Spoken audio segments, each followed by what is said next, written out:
तो दोस्तों एक बार फिर से हम आपके लिए लेकर आए हैं फैक्ट्रियों में खाद्य पदार्थों को तैयार करने वाली मशीनें और भिन्न भिन्न तरीकों की जानकारी लेकर, जो वाकई में आपका काफ़ी ज्ञान बढ़ाने वाली हैं। तो इस वीडियो को शुरू से लेकर अंत तक पूरा जरूर देखिएगा ताकि आप कोई भी जानकारी मिस ना कर दें। हैंटमैन एचवी। काफ़ी देशों में हॉट डॉग्स को लोग खाना पसंद करते हैं। यह दरअसल बन के बीच में एक बेलनानुमा पके मांस को रखकर खाने वाला व्यंजन है। मांस को बेलनानुमा आकार देने के लिए कुछ इस प्रकार की मशीन का इस्तेमाल किया जाता है। पहले मांस को अच्छे से महीन पीस लेने के बाद उसे इस मशीन में डाल दिया जाता है। उसके पश्चात कारीगर इस मशीन में लगी नली के आगे सेलुलोज की केसिंग का छोटा बंडल लगा देता है। जैसे ही ये मशीन इस नली से मांस को निकालती जाती है तो वह सेलुलोज की इस केसिंग में घुसता जाता है और एक लंबी चेन इन हॉट डॉग्स की बनती जाती है। मांस को इस प्रकार से इन छोटे बेलनानुमा आकार में रखने का एक कारण यह भी होता है कि यह लंबे बन पर आसानी से बीच में रखे जा सकते हैं और इधर उधर फैलते नहीं हैं। सेलुलोज की केसिंग इन्हें लंबे समय तक ठीक तो रखती ही है, साथ ही साथ इन्हें इस आकार में बने रहने में भी मदद करती है।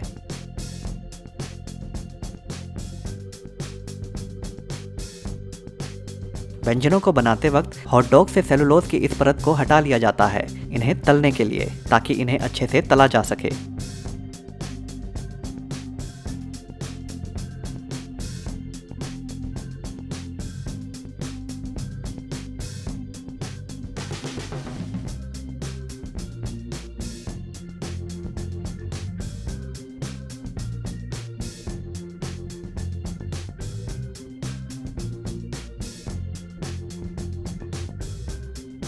यह मशीन सिर्फ छोटे हॉट डॉग्स ही नहीं बनाती बल्कि सलामी का पूरा बंडल बनाने में भी सक्षम है।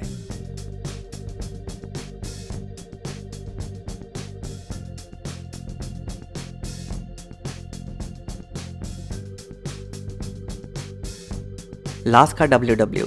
यह बेहद विशाल एवं मजेदार मशीन दरअसल मांस के बड़े टुकड़ों से उन्हें नूडल्स के रूप में बारीक बारीक निकालने का काम करती है। इसके लिए सबसे पहले मांस को इस मशीन के ऊपर वाले हिस्से में डाल दिया जाता है। उसके पश्चात जब यह मशीन चलती है तो इसके नीचे वाले हिस्से से मांस बेहद बारीक बारीक नूडल्स की तरह निकलने लगता है। मांस को इस प्रकार नूडल्स की तरह निकालने की आवश्यकता कुछ खास व्यंजनों को बनाने में पड़ती है।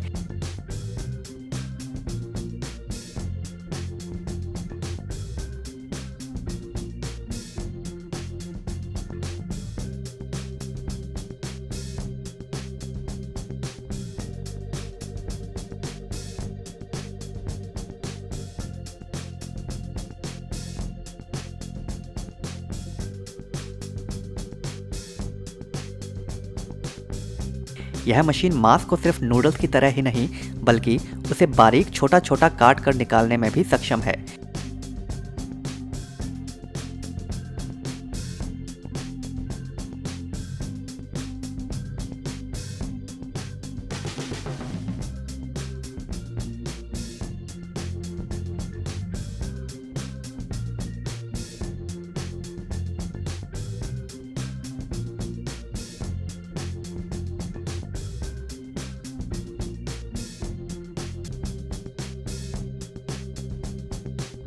इस प्रकार की बड़ी मशीनों को उन देशों में काफ़ी अधिक इस्तेमाल किया जाता है जहां लोग शाकाहारी की तुलना में मांसाहारी अधिक होते हैं और जो रोज़ाना मांस खाना पसंद करते हैं।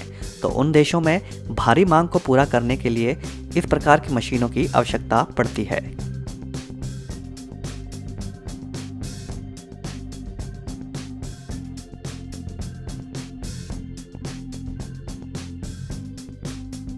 ट्रेफ ट्वीज़न।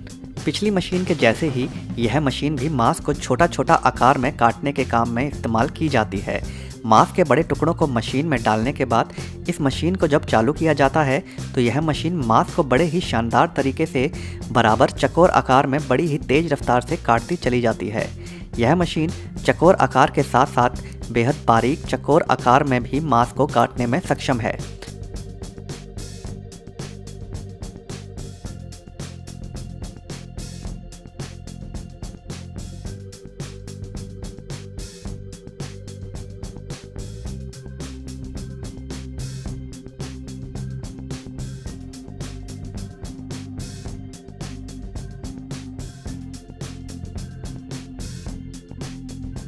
मांस को हर प्रकार से अनेकों आकार में काटने में निपुण यह मशीन काम को बड़ी ही फिनिशिंग से करने में भी सक्षम है। साथ ही साथ अत्यधिक मांस खाने वाले देशों में वहां के लोगों की भारी मांग को पूरा करने में भी अहम भूमिका निभाती है। फ्रेजा आम को फलों का राजा भी कहा जाता है और पूरे विश्व में काफी लोग आम खाना बेहद पसंद करते हैं। ऐसे में आम को काटने के झंझट से मुक्त रखने के लिए यहाँ इस फैक्ट्री में कारीगर आम का छिलका उतार कर उन्हें काटने का काम करते हैं।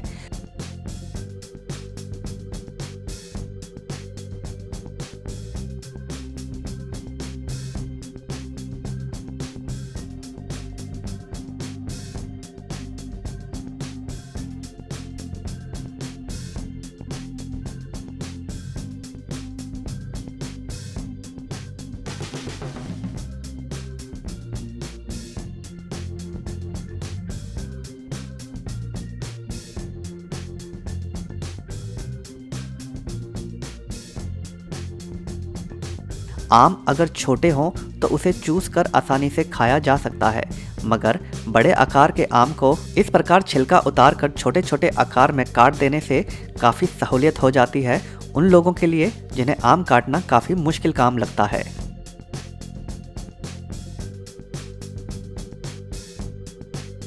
इन ग्रुप आलू के अनेकों स्नैक्स बनाए जा सकते हैं और उन्हीं स्नैक्स में से फ्रेंच फ्राइज एक ऐसा स्नैक्स है जो पूरे विश्व में काफ़ी अधिक लोगों के द्वारा पसंद किया जाता है। फ्रेंच फ्राइज तैयार करने से पहले आलूओं को यहाँ इस फैक्ट्री में अच्छे से धोने के बाद एक शक्तिशाली मशीन की मदद से उन्हें छोटे लंबे लंबे पतले आकार में काट लिया जाता है और साथ ही साथ उन्हें पानी में भी डाला जाता रहता है जिससे वह काले ना पड़े।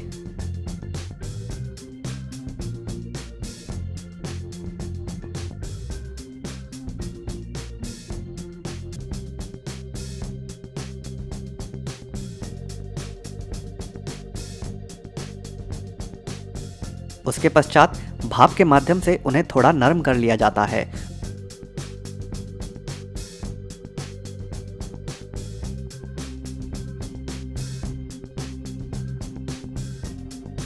और फिर अंत में यह पहुंचते हैं इस मुख्य मशीन के पास, जहां इन्हें खोलते हुए तेल में धीरे धीरे करके डाला जाता रहता है और दूसरी तरफ से यह फ्राई होकर निकलते जाते हैं, जिसके पश्चात यह काफ़ी करारे हो जाते हैं।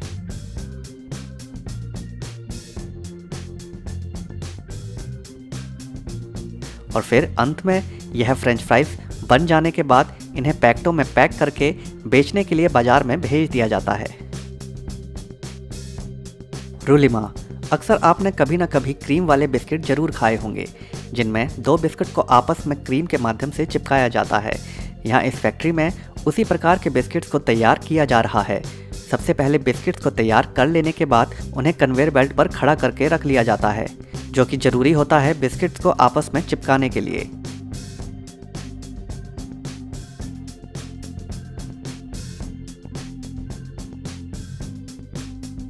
धीरे धीरे इन बिस्किट्स को कन्वेयर बेल्ट पर निरंतर आगे भेजा जाता रहता है और जब यह बिस्किट्स इस मशीन के मुख्य भाग पर पहुंचते हैं तो ऊपर लगी पाइप से नीचे रखे बिस्किट्स पर क्रीम लगती रहती है और उसके ऊपर सीधे खड़े किए गए बिस्किट्स को रखा जाता रहता है, जिसके बाद यह क्रीम वाले बिस्किट बनकर तैयार हो जाते हैं।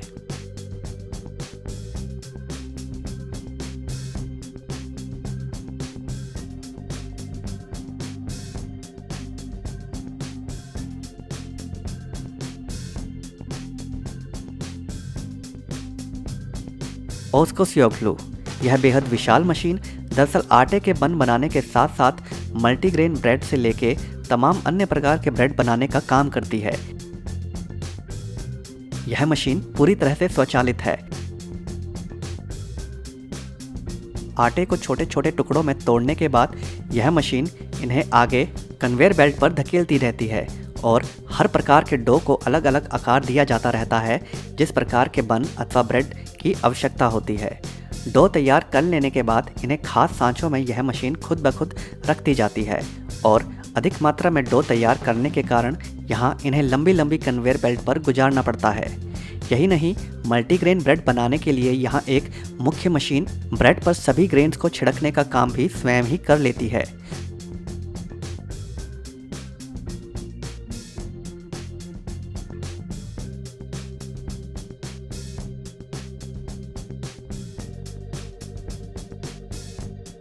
उसके बाद इन्हें एक विशाल ओवन में धीरे धीरे करके डाला जाता रहता है।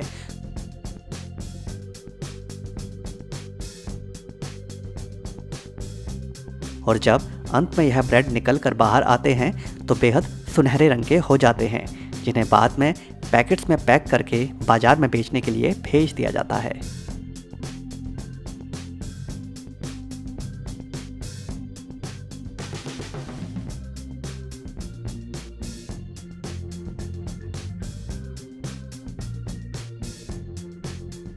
तो दोस्तों आज की वीडियो में बस इतना ही। अगर यह वीडियो आपको पसंद आई हो तो वीडियो को लाइक ज़रूर कर दें और अगर चैनल को अभी तक सब्सक्राइब नहीं किया है तो सब्सक्राइब भी ज़रूर कर लें। धन्यवाद।